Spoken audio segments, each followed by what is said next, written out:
স্বাগতম জনাইছো আমাৰ চেনেলটিলৈ। আপুনি শুনি আছে হৃদয় স্পন্দন, এটি মিঠা প্ৰেম কাহিনী। আমাৰ সৈতে জড়িত হৈ থাকিবলৈ আমি আছোঁ ছ'চিয়েল মিডিয়াৰ ইনষ্টাগ্ৰাম আৰু ফেচবুকত। মোৰ মৰমৰ অনুৰাগীসকল, আপোনালোকৰ বাবে আমি আনিছোঁ ইনষ্টাগ্ৰাম আৰু ফেচবুকত সপোন প্ৰিয়া। লিংকসমূহ ডেছক্ৰিপশ্যনত গৈ বিচাৰিলেই পাব। সপোন প্ৰিয়াত আপোনালোকে ফেচবুকতেই হওক বা ইনষ্টাগ্ৰামত আপোনাৰ অনুভৱ আমাৰ সৈতে শ্বেয়াৰ কৰিব পাৰিব। চেষ্টা কৰিম সেই পেজটোত আপোনালোকৰ মেছেজসমূহৰ ৰিপ্লাই কৰাত।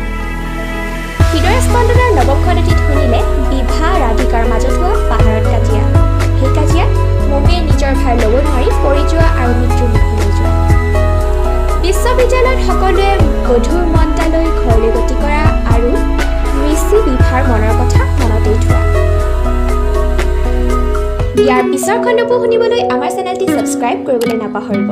আমি আহিম আপোনালোকৰ ওচৰলৈ প্ৰত্যেক ৰবিবাৰে। আপুনি শুনি আছে হৃদয় স্পন্দনৰ প্ৰথম ভাগৰ অন্তিম খণ্ডটি, অৰ্থাৎ খণ্ড 10। আজি ৰবিবাৰে হৃদয় স্পন্দনৰ কাহিনীটো আপোনালোকৰ মাজলৈ লৈ আনিছোঁ মই আৰ.জে. প্ৰিয়ংকাই। আহক তেনেহ'লে আমি একেলগে শুনো হৃদয় স্পন্দনৰ 10ম খণ্ডটি।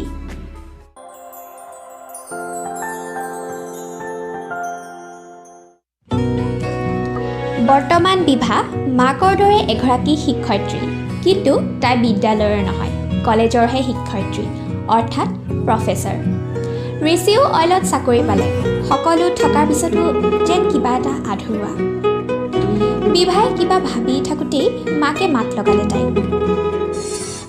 মোন, কালিলৈ দেওবাৰ, আলহী আহিব, মানে তোক চাবলৈ। এবাৰ লগ পোৱাতনো কি বেয়া? ককাইৰে হেনো ভালকৈ অলপ কাম কৰিহে ভাবিব। তেতিয়ালৈকে তয়ো নিজৰ বহুত অভিজ্ঞতা অৰ্জন কৰিবি, কিন্তু তাৰ আগত এবাৰ লগ পাই লোৱাতনো কি আপত্তি?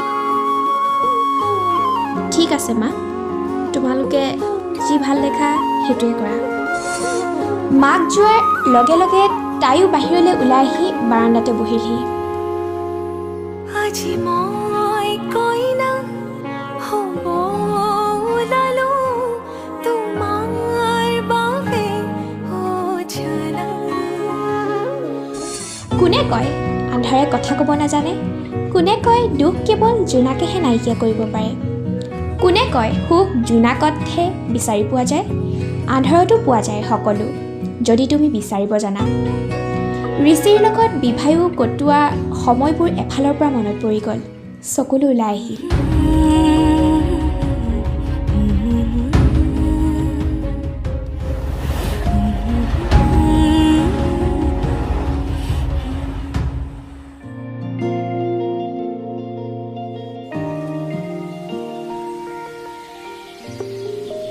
ৰাতিপুৱা ৰাকেশৰ চিঞৰত সাৰ পাই লৰালৰিকৈ গা ধুই চাহ খাই আলহীৰ বাবে পাকঘৰত ব্যঞ্জন বনোৱাত ব্যস্ত মাকৰ ওচৰত গৈ সহায় কৰি দিলেগৈ।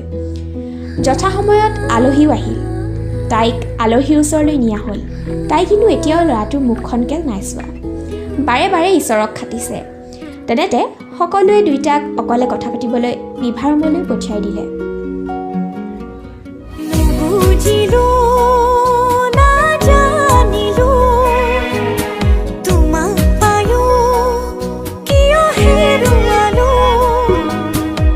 তেনেতে ল'ৰাটোৱে বিভাক ক'লে, মৰম, এইফালে চোৱা, মোৰ কইনাজনীক আজিয়ে লৈ যাওঁ নেকি?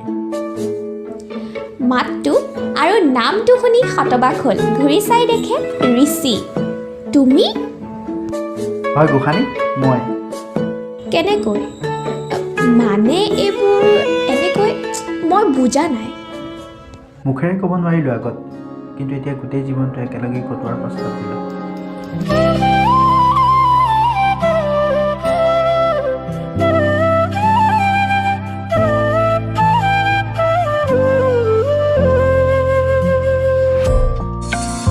বিভাই কিবা কোৱাৰ আগেই গীতিকাই ফোন কৰিলে।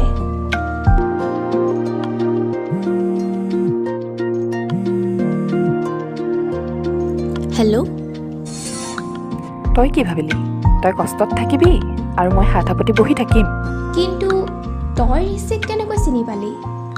সি মোৰ পেহীৰ ল'ৰা। তই যেতিয়া নাম আৰু ঠিকনা ক'লি মোৰ সন্দেহ হ'ল। মই ঋষিক ফোন কৰিলোঁ, সিও তোৰ দৰেই ক'লে, মানে দুয়োটাৰে একে দশা। তো সেইকাৰণে মই আৰু তহঁতৰ ঘৰৰ সকলো মিলি তোক এটা ধুনীয়া উপহাৰ দিলোঁ।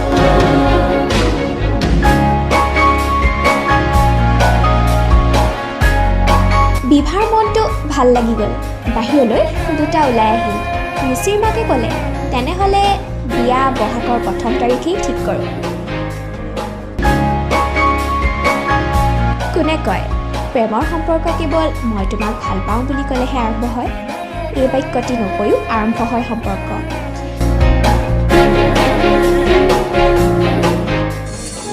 মাথো মৃত্যুলৈকে দুয়োজনে দুয়োখন হাত মৰম বিশ্বাসেৰে ধৰি ৰাখিব লাগে।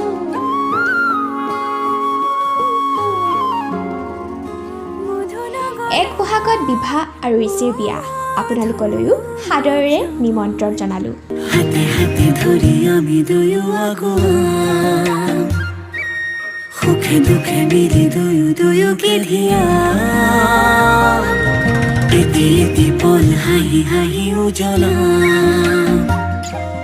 হেঁপাহৰে পূজা আমি প্ৰেমেৰে সজা। ইয়াৰ পিছৰ খণ্ডবোৰত আপোনালোকে শুনি পাব অকণমান ৰহস্য, ভয়ানক কাণ্ড, অকণমান টুইষ্ট আৰু বহুতো। গতিকে ইয়াৰ পিছৰ খণ্ডবোৰ শুনিবলৈ অধীৰ আগ্ৰহেৰে বাট চাব বুলি আশা ৰাখিলোঁ। আজিলৈ বিদায়। পুনৰ আহিম আপোনালোকৰ ওচৰলৈ দ্বিতীয় ভাগৰ প্ৰথম খণ্ডটিৰ সৈতে।